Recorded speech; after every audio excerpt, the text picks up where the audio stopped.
E também aqui com o psicólogo Darlan. Boa tarde, Estevam. Boa tarde a todos os ouvintes. É um grande prazer estar nessa tarde compartilhando um pouquinho do saber da psicologia, né, a respeito da depressão. Então é um grande prazer em poder compartilhar com todos vocês, caros ouvintes. E também com a psicóloga Juliana Cavalcante. Boa tarde, Juliana. Seja muito bem-vinda. Obrigada, boa tarde, Estevam. Boa tarde, você ouvinte. Desejo uma excelente tarde para todos nós, que possamos trocar muitos conhecimentos, esclarecer algumas dúvidas, tá? Fiquem ligados na gente. E se você tiver alguma dúvida, você pode ligar aqui para a gente no 3285-9899. Você conversa aqui direto com os nossos convidados de hoje, os psicólogos. E também você pode mandar sua pergunta pela nossa live. Na nossa live, você entra lá no comentário, manda uma perguntinha e você participa aqui com a gente.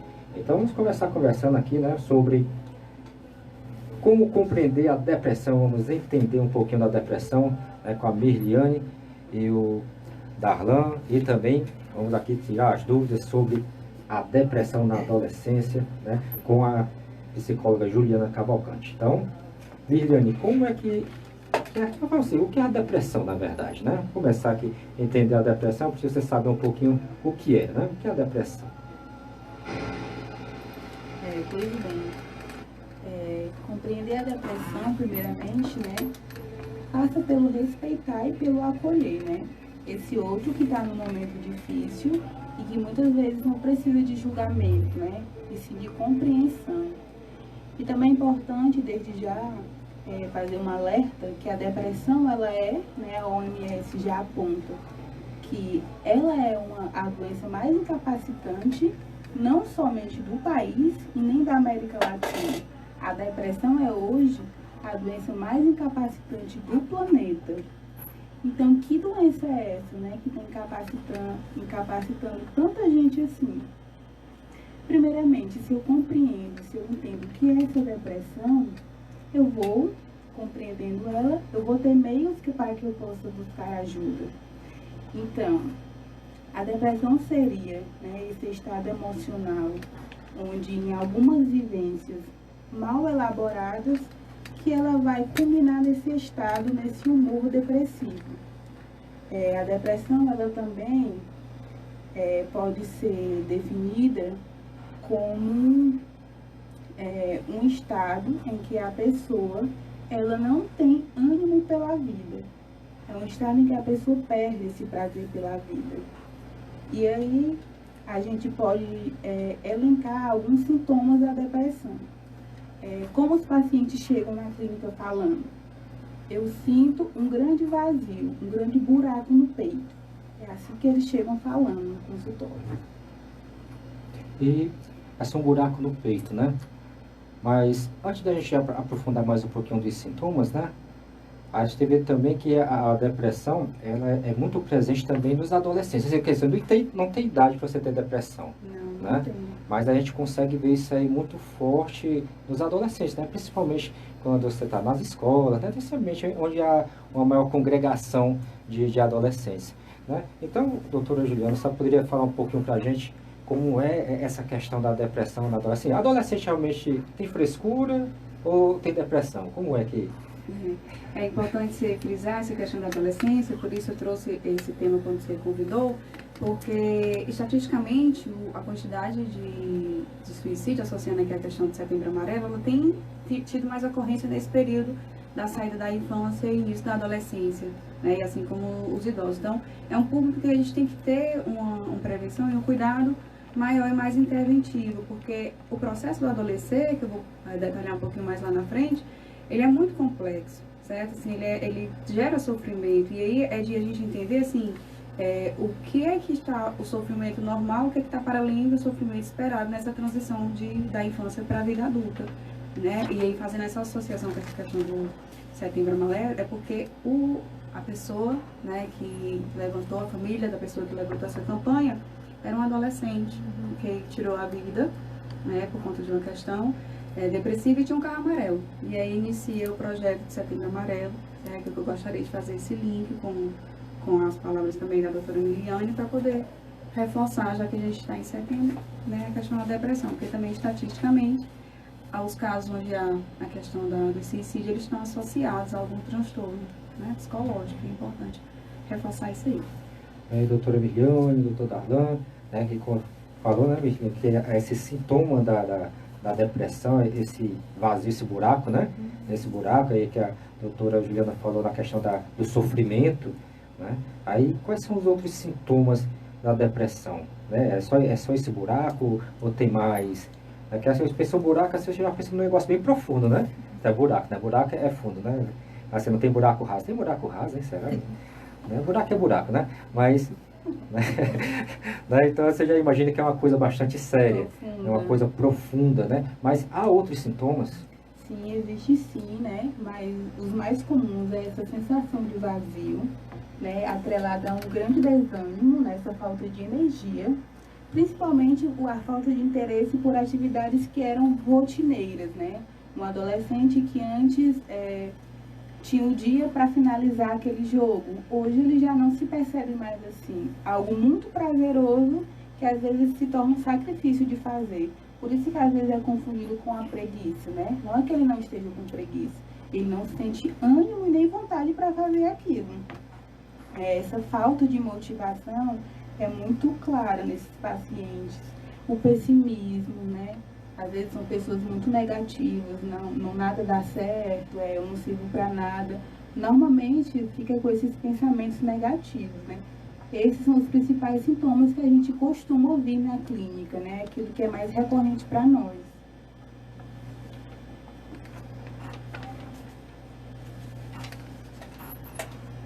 E aí, né, a importância, né, de dar à dor emocional a importância que ela tem, né?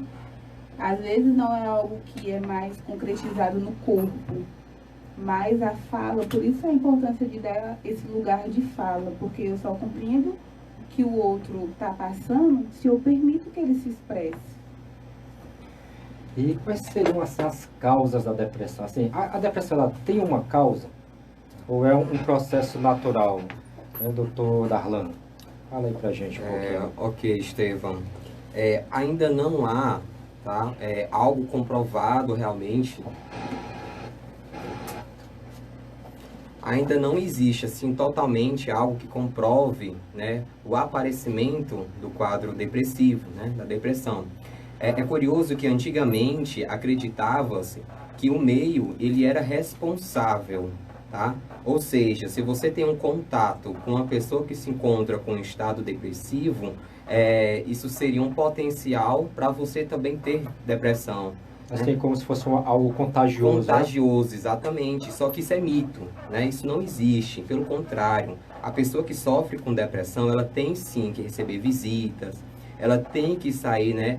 Tem que receber realmente um amparo psicológico e a presença realmente da pessoa, certo?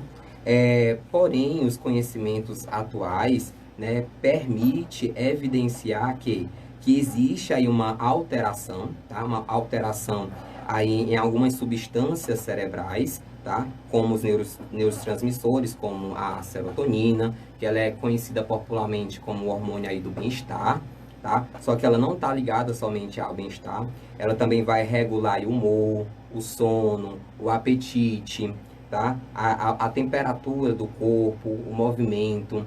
Também existe um outro hormônio chamado a noradrenalina, tá? Que a função primordial do seu mecanismo de ação é preparar o corpo para uma luta, tá? Luta ou fuga, tá? do organismo. Então, a pessoa que se encontra com depressão é muito semelhante também com as pessoas que sentem um sintoma de ansiedade, né? Então, o coração acelera, né? Existe aquela falta de ar, aquela sensação, né, de morte, de vazio, realmente. A ansiedade, ela já pode ser considerada como um sintoma da depressão?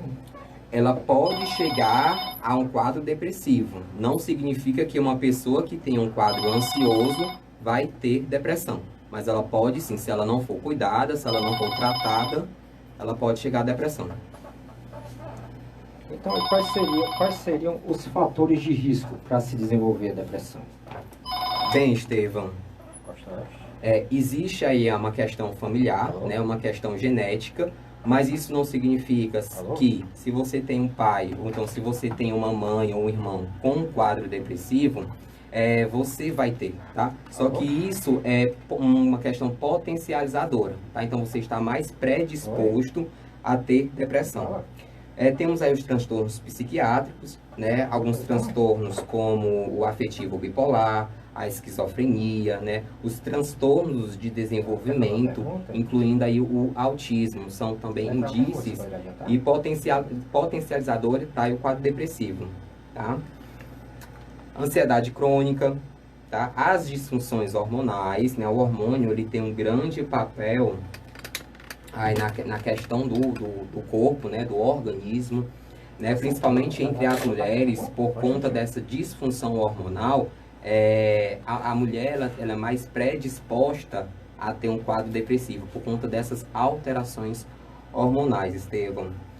Existe também outros fatores também contribuintes, né? Problemas relacionados à separação conjugal, né? É muito comum, Estevão, quando há essa relação, né, de separação, o filho, né, desse casal ter depressão, ou então ambos, qualquer parte, né, tanto o marido como a esposa. Porque vamos pensar assim, Estevão,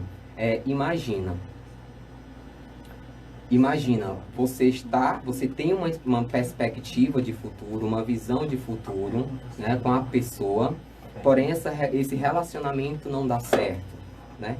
Então isso pode ser um canal de potenciador para a depressão. A gente tem aqui uma ligação. Sim.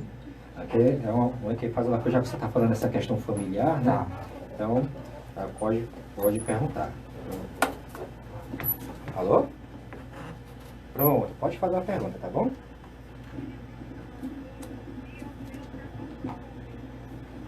Não.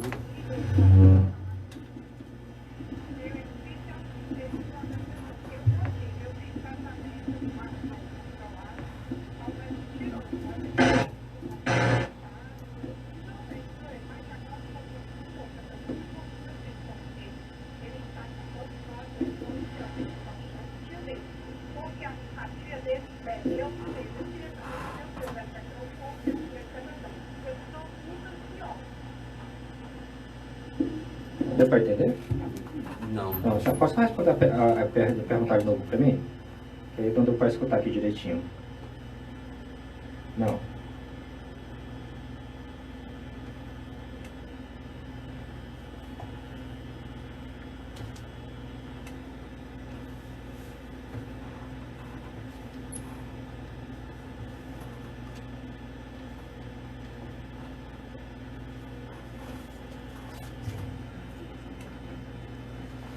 Uhum.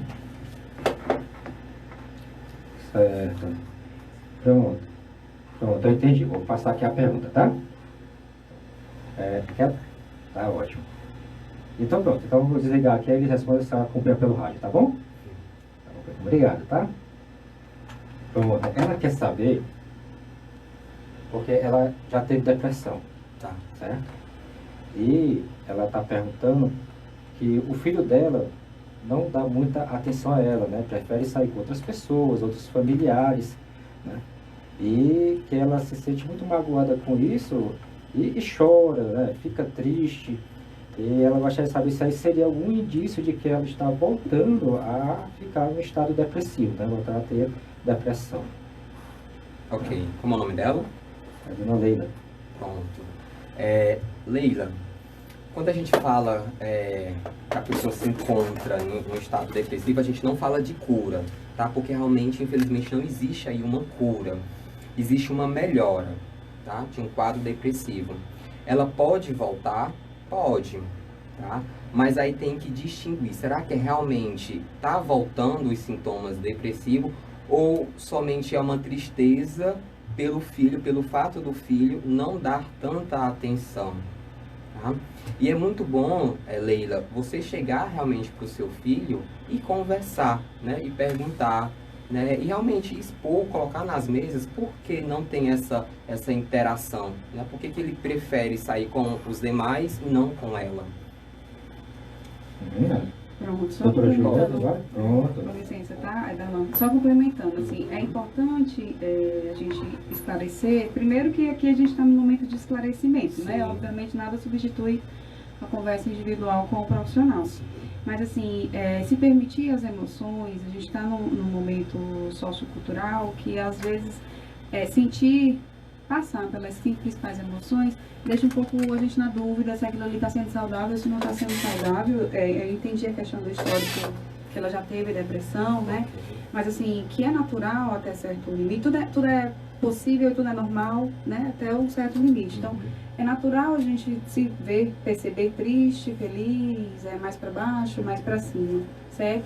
E além dessa questão de identificar os nossos sentimentos, como o doutor Darlan falou, de verificar como é que está a nossa rede de apoio, né? O que é que esse filho hoje está simbolizando ou significando para essa mãe, né? Onde é que estão as outras âncoras dela, né? Ao social, as saídas, né? Como é que ela está olhando para si e tendo aquela questão da rede de apoio. Eu sei que a principal rede de apoio que a gente tem é a família, mas aí a gente pode sim construir outras redes de apoio através do social, dos colegas, de outros familiares mais distantes, de uma faculdade, enfim. Expandir, né? E expandir esse cuidado a outras pessoas, porque é difícil também para o outro dar conta e lidar naquele sofrimento de uma outra pessoa, certo? Então é desafiador para o profissional, assim, imagina para o outro sujeito.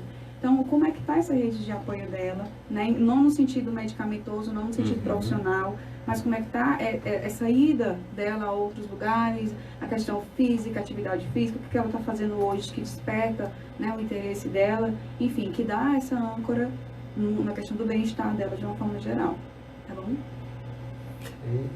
E também assim, de repente, né, que às vezes a pessoa pode confundir a tristeza com depressão, né? Exatamente. Né? Então, aí existe realmente essa questão, é preciso saber diferenciar se é tristeza, se é depressão, se você está triste ou se você está depressivo. Fala um pouquinho pra gente aí, doutor Darlan. Sem dúvida. Quando a gente fala em tristeza, a gente fala de algo pontual. Tá? Então, é algo que a gente pontua, né? Algo que a gente lista, né? Por exemplo, eu estou triste porque perdi o emprego. Tá? Então, eu tenho esse fato, né? Perdi o emprego, então me encontro triste, né? Me encontro aí no estado melancólico. Né? A depressão não. A depressão não especificamente precisa ter uma causa. Né? Existem relatos de pessoas que tiveram uma vida muito agradável para o seu desenvolvimento, né? Como ser humano, porém, né? Num determinado momento, teve aí a depressão. Tá? Então, não existe aí um fator determinante que predisponha. Tá? Então, a depressão é uma tristeza, mas uma tristeza mais profunda, tá? E mais duradoura, exatamente, Miliane, mais duradoura. Né? Então, se você tem sintomas, né, que perdurem aí por mais de 2 semanas, então é muito bom e aconselhável você procurar um profissional para realmente saber e distinguir se realmente você se encontra aí num quadro depressivo. Então, isso vai dizer que sim, que a depressão pode ser uma tristeza persistente, né? Exatamente. Assim, opa, então já é motivo para me preocupar, né? E a doutora Juliana gostaria de complementar, né? Isso que o doutor Darlan pontuou, né? Assim, ela sai além do estado normal, do estado comum. Se eu associar, por exemplo, com a questão do luto, de questões de perdas, enfim, existe um processo para eu sair desse luto, qualquer que seja esse luto, né? Se é por um trabalho, se é por perda material, enfim. Se eu estou com uma dificuldade de sair desse estado, né? Mas, porque o que é a depressão? É quando você cuida tanto de si que você se volta, né? Você se fecha para as questões sociais, você se fecha para o outro. Então, se eu estou persistindo muito nesse estado, então ali já é um alerta para que eu possa procurar, de fato, um profissional. Eu posso chegar ali e conversar com um colega, com um familiar, né, mas alguém que olhe para mim com um olhar profissional que possa sim fazer um diagnóstico através de algumas intervenções, né, de algumas sessões de psicoterapia ou a própria psiquiatria. Um olhar mesmo imparcial, né, sem julgamentos, né, nem sem depositar grandes expectativas ali nessa relação. Exatamente.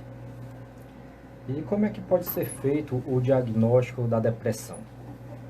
E aí eles estavam falando da tristeza e fazendo essa diferenciação.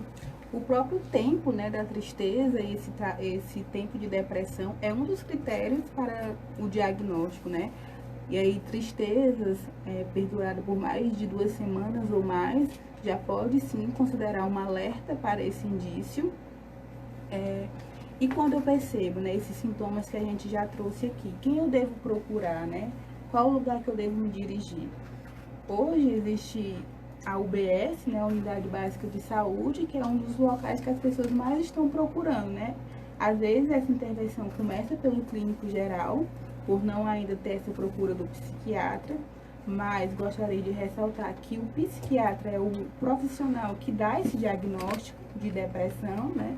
Atrelado aí a testes, a uma entrevista mais minuciosa, né, daquele estado que a pessoa se encontra. E aí, quando é diagnosticado a depressão, né, cada caso é um caso, cada pessoa recebe um tratamento diferente. Algumas não é necessariamente logo intervir com a medicação, né, outros somente com a psicoterapia, e outros casos é atrelado sim à medicação e à psicoterapia, né. E aí, diante dessa avaliação, é que vai ser elaborado o melhor tratamento para essa pessoa. Exatamente, né? Só complementando aqui a doutora Miliane, assim, é importante essa questão do diagnóstico. Por quê? Porque às vezes eu tenho uns transtornos que ele tem sintomas muito parecidos. Sim. Né? E aí eu posso tomar uma medicação que na verdade não seria adequada àquele tipo de transtorno. Então, quando eu refino a minha avaliação, eu consigo ter um tratamento mais eficaz porque ele está mais pontual. Né? Alguns sintomas, por exemplo, de depressão e transtornos de ansiedade, eles têm sintomas parecidos. Então, quando eu consigo um diagnóstico mais específico, eu consigo também um tratamento mais pontual e mais específico, que pode ter ou não participação do uso da medicação, né? Que aí são tratamentos diferentes, tratamento com psiquiatra, tratamento com psicólogo, que eles são, na verdade, complementares, dependendo da situação, dependendo do caso. E aí, por isso, a importância de procurar um profissional, porque eu vou descartar. Pode ser que não seja depressão, mas pode ser que seja outra coisa. Por isso, a importância de procurar profissionais, né, adequados para as situações. A precocidade nessa procura de ajuda, dessa busca, é recomendada, né? Assim, quanto mais rápido você procurar ajuda, maiores são as chances que você não venha a desenvolver algo mais sério, assim, seria dessa maneira? Exatamente, a gente ainda acredita que prevenir ainda é a melhor opção, né? Então, quando eu me dou conta que eu não estou mais dando conta de toda aquela situação, que tudo está muito pesado, que eu não estou encontrando uma saída, então esse é o momento ideal para buscar ajuda, né? Por exemplo, esses dias eu vi uma postagem, se você vê uma pessoa se afogando, não vai ser hora de você ensinar ela a nadar, vai ser hora de você socorrê-la, né? Então é mais ou menos assim. Então, mas como ocorre esse tratamento? Né? A pessoa está lá, aquela tristeza já está perdurando mais do que o normal, né? A pessoa começa a não gostar mais daquelas coisas que ela adorava, né? Como vocês disseram. Aí ela vai e procura uma ajuda, né? Vai no psicólogo, vai no psiquiatra. Normalmente, aí, como é que é feito o tratamento, né? Assim, só para dar uma explicação, porque às vezes as pessoas têm muito medo de procurar a ajuda, né? Psiquiatra, acho que é psicólogo, porque há um julgamento, assim, uma visão de que quem procura um psicólogo, quem procura um psiquiatra, é porque tá com algum problema, assim, é porque é doido, né? Vamos colocar no popular logo, né? Louco, tirar o tabu, né? É porque é doido, né? Há esse julgamento, né? Esse julgamento, né? Mas, na verdade, talvez a busca por esses profissionais seja uma forma até realmente de você não ficar doido, né? De você não desenvolver, né, distúrbios ou então conseguir tratá-los o mais rápido possível. Então, como é que seria mais ou menos o tratamento assim, para o pessoal até perder um pouquinho do medo, né? É importante que você falou, Estevam, que às vezes a gente tem essa questão de dividir, né, o corpo da mente, né? E até tem um ditado antigo que fala, né, corpo sã, mente sã e vice-versa.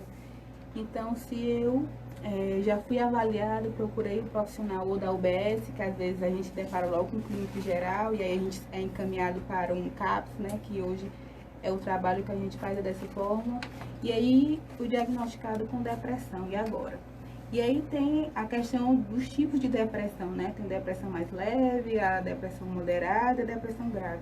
Dependendo do qual estado desses eu me encontre, vai ser me direcionado um tratamento. Normalmente, como acontece?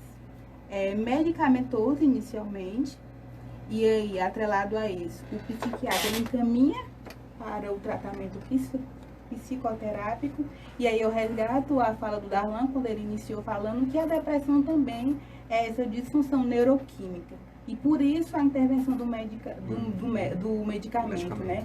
Por acreditar, e o cérebro cientificamente é comprovado que existem essas alterações neuroquímicas, e aí o medicamento ele vai agir nesse organismo. E aí a psicoterapia ele vai nas emoções, né? Naquela forma que o indivíduo vai conseguir lidar melhor com esse momento.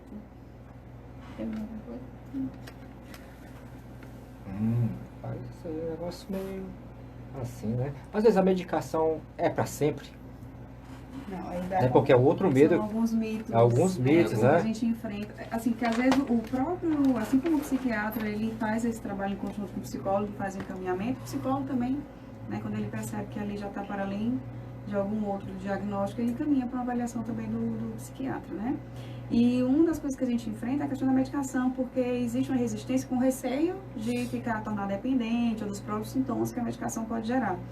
E aí, assim, algumas pessoas abandonam o tratamento, porque começa a ter algumas reações por conta do medicamento, fica com receio e abandona sozinho, por conta própria, dá vontade de puxar a orelha, né?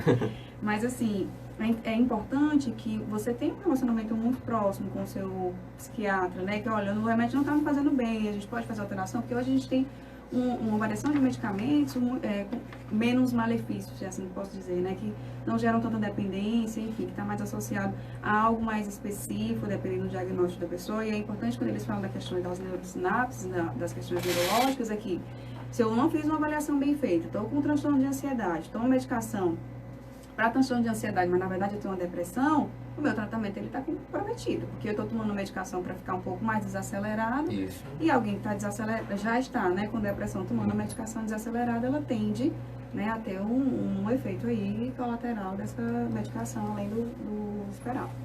E aí também, às vezes, a preocupação de iniciar o tratamento e não ver logo o resultado. E aí, por isso, vem a questão, né, do abandonar o tratamento, que aí é quando é um agravante, né? Porque a gente vai dar início e aí você interrompe aquilo. É como se houvesse uma regressão. E aí é como se a gente fosse iniciar tudo do zero novamente. Mas aí a gente falou do psiquiatra, né? Falou do psicólogo. E a família, né? A família é um papel fundamental também, né? Nesse tratamento, né? Essa rede de suporte, é nesse momento que a pessoa mais ainda precisa de afeto, né? Não confundir esse momento com um estado, isso é frescura, ela está inventando. Não, gente, a depressão é para além desse... Quem é que queria estar nesse estado, né? Porque eu iria inventar uma coisa assim, Exatamente. tão Ela incapacitante e limitante. ela é real e ela existe, né? Eu tenho recebido casos no meu consultório de pacientes que se encontram com estado de depressão, justamente com essa grande queixa, né? Minha família não me aceita, minha família não me compreende, né? Acha que é frescura, que é minha frescura, acha que eu estou com preguiça, né? Porém, é um trabalho realmente muito difícil, porque você diagnosticar a depressão não é fácil, tá? Às vezes, Estevão, você pode estar com um quadro depressivo, tá? Porém, você não apresenta aqueles sintomas mais conhecidos, né? Como choro, né?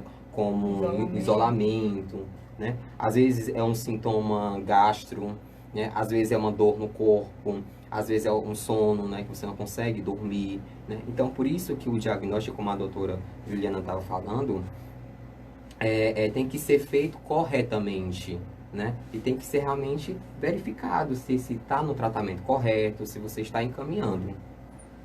E aí também é importante, né, de se falar desse tema, porque às vezes a depressão, ela antecede o suicídio. Então, se eu trato essa depressão, eu previno provavelmente, né, um ápice ao suicídio. Isso aí seria como se fosse uma escalada, né? Uma tristezinha, depois uma tristeza um pouco maior, aí uma tristezona, uma depressão, às vezes ansiedade, uma depressão, e culminando no suicídio. Essa aí pode ser uma escalada, né? Porque também ninguém pode dizer que é determinante, né? Porque você vai tá triste, depender você de vai se caso para suicidar. caso, né? Depende de caso para caso, até porque ele é multifatorial. É multifatorial, então eu não, assim, não é uma coisa específica que vai determinar, e ele pode já vir com mais elevado, né? Não ter Isso. toda essa progressão como você exemplificou. Ele pode vir de uma forma mais intensa, assim. Que às vezes a pessoa não, assim, pelo menos assim, quem tá olhando de fora, né? Quem tá olhando de fora, né? É, Você não vê nada, Exato. aí você pensa, Isso. poxa, não tá acontecendo nada, o cara tá feliz, tá vendo? Cara legal brincando aqui com a gente. Aí quando é no dia seguinte, aí, rapaz, o menino se matou. É importante você trazer esse exemplo, Estevam, porque assim, como ela trouxe o exemplo de quem está nadando, morrendo afogado, você não vai ensinar a nadar ali.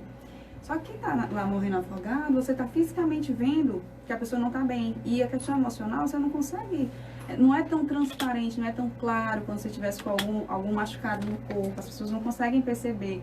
E aí vem a questão do estigma e dos tabus. Poxa, a pessoa tinha tudo, tinha uma família bacana, vivia bem financeiramente, trabalho bom, de repente tira a vida. Mas é multifatorial. O que pode ser doloroso para mim não necessariamente é do outro. Assim, um gato que arranhou o sofá, para mim pode ser simplesmente eu deixo o sofá para lá, eu tiro o gato, enfim. Mas para outra pessoa, aquele movimento, que para mim pode parecer muito simples, para outro pode ser muito doloroso. Então, eu não tenho como, né, como julgar e como estabelecer o que é que pode ou não gerar isso, se é muito individual, é muito particular.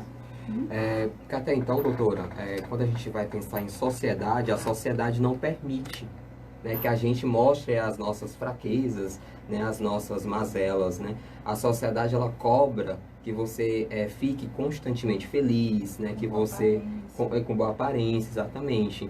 Então, por isso que é difícil perceber que realmente o outro está passando por dificuldades, né? Está passando aí por uma tristeza, né? Uma tristeza até existencial, né? Da sua própria existência. Por isso que é muito complicado, difícil.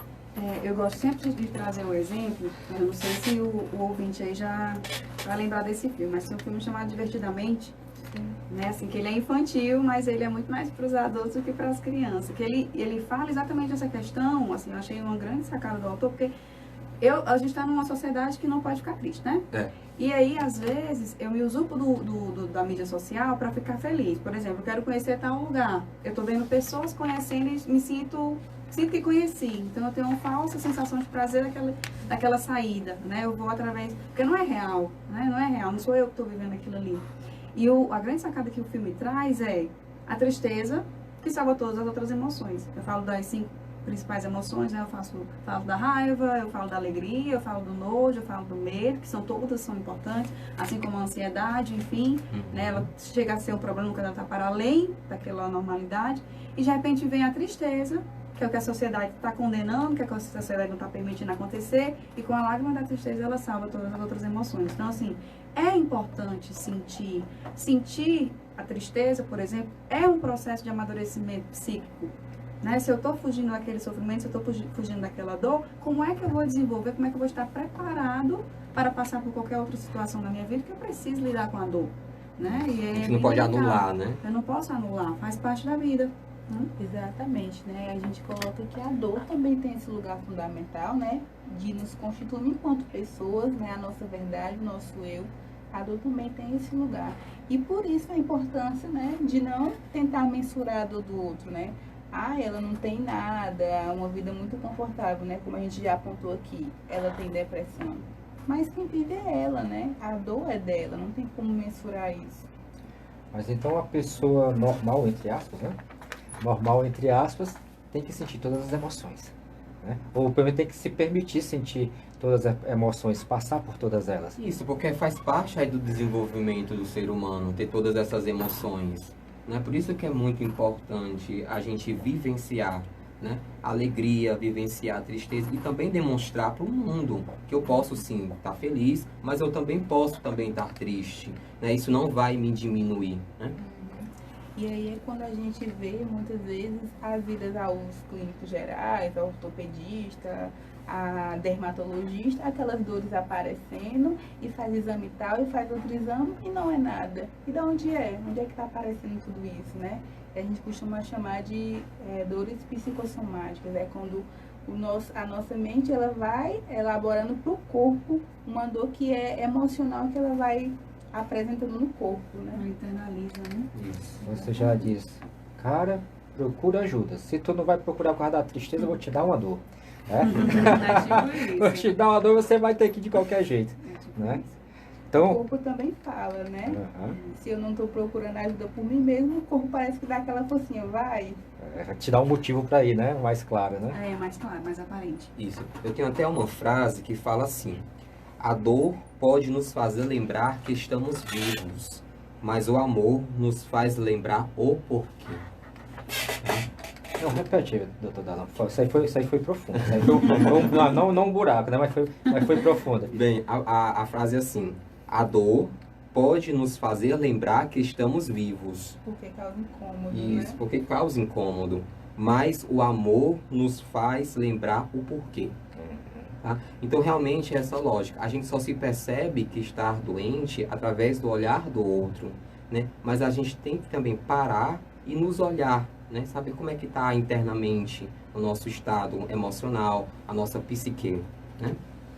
E Estevam, você falou a questão de passar por todas as emoções, é a questão do aprendizado, é um aprendizado, né? Desenvolver seu aprendizado emocional, porque a gente é tão focado no cognitivo, é tão focado na matemática, na física, no vestibular, né? E ser o melhor da turma, e a gente está tendo cada vez mais jovens formados bem 16, 17 anos já estão entrando na universidade, e rapidamente estão sendo formados. Porém, eles têm uma questão cognitiva bem acelerada, bem desenvolvida, contudo, uma questão emocional que precisa, às vezes, ser também, né, estimulada, ser ensinada, exatamente para que eles consigam lidar com a questão cognitiva, os desafios cognitivos, mas os desafios também de perpassar por esses sentimentos e conseguir identificar, não, isso aqui, eu estou sentindo essa tristeza por conta disso, começar a nomear o que é que ele está sentindo, porque o que é o espaço da escuta na psicoterapia, né? Você começar a dar nome para aquilo que às vezes você não consegue saber de onde é que veio, por que está sentindo, e você se permite, poxa, então é daquilo ali, né? De onde vem esse incômodo,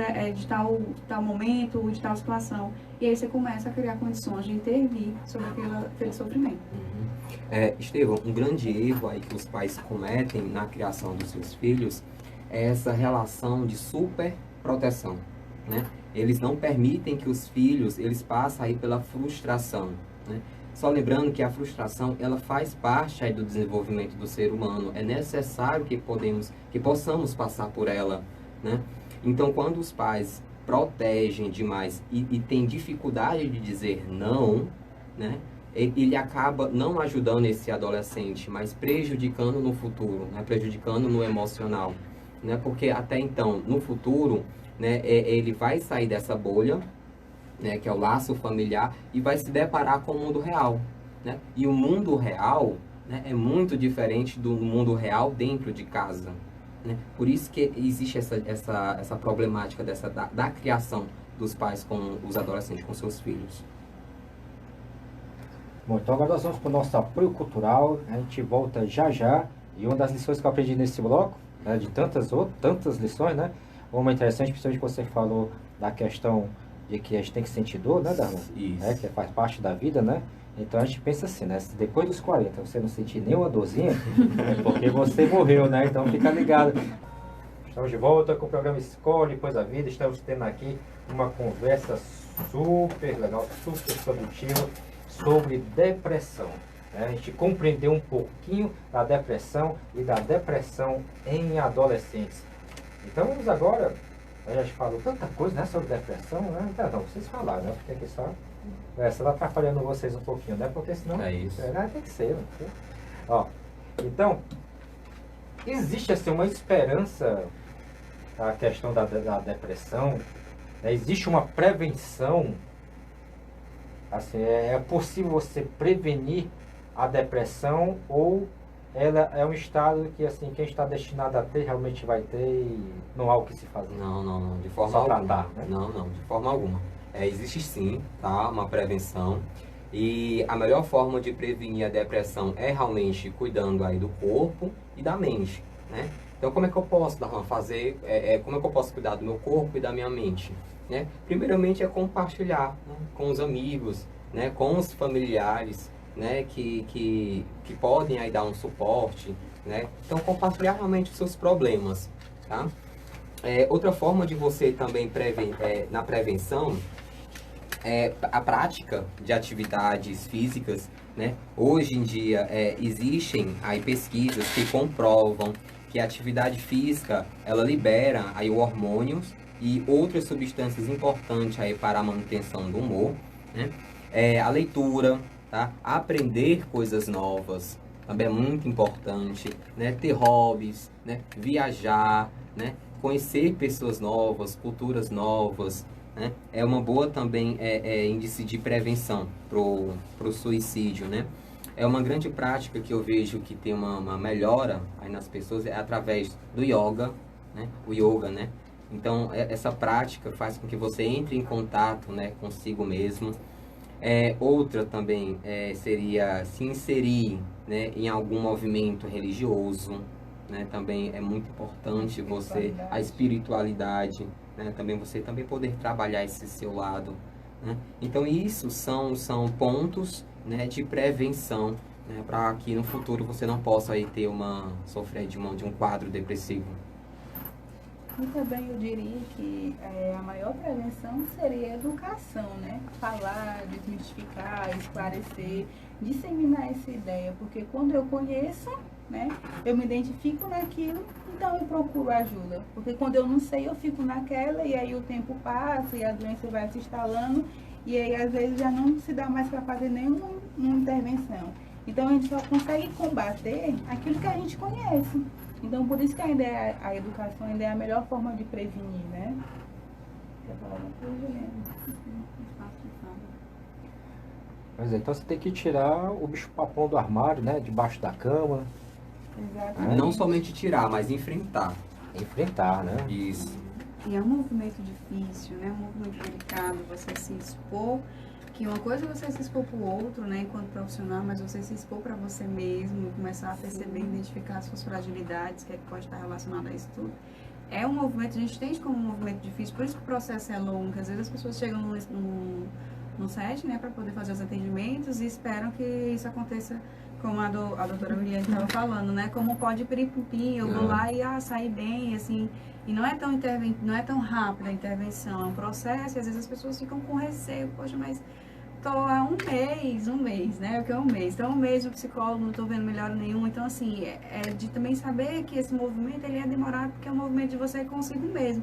Quando a gente usa a analogia do buraco, né, que vocês falaram da questão do buraco, é assim, o quanto que esse buraco está escuro, o quanto que esse buraco está profundo, né? Uma vez eu insistindo muito tempo sem recapear esse buraco, ele vai estar pior, né? Vai estar mais escuro, vai estar mais distante, vai estar menos oxigenado. Então, de fato, fazendo analogia, a gente vê que a situação é uma situação delicada. E quanto maior o buraco, mais difícil eu sair dessa situação. E sim, eu vou precisar de um investimento para comigo mesmo, né? Dentro de um ambiente que consiga acolher essa minha questão. Porque também é importante ter a família, é importante ter os amigos, sim, com toda certeza, mas é importante um espaço de alguém que te escute profissionalmente, né, que entenda o que você está querendo dizer, que te permita um momento para falar sobre a sua dor, que ela é única, ela é a sua específica.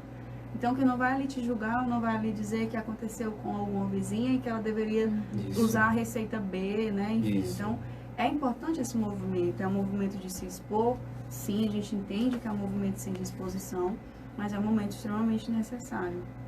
Não existe aí uma receita, né? Uma receita de bolo, né? Aí você faz que nem aquela história do burro, né? O burro que caiu no poço. Né? Você aproveita assim, você vai fazendo o tratamento, aí você considera cada sessão, cada conversa com um pouquinho de terra que joga dentro do buraco, aí você sobe em cima da terrinha e vai jogando mais terra, até você conseguir sair desse buraco, né? Exatamente isso. E aí com pessoas isso se torna mais, mais ameno, né? Não que não seja mais fácil, mas fica mais ameno, né? Compartilhar tudo isso com alguém torna o processo um pouco menos doloroso, né? Digamos assim.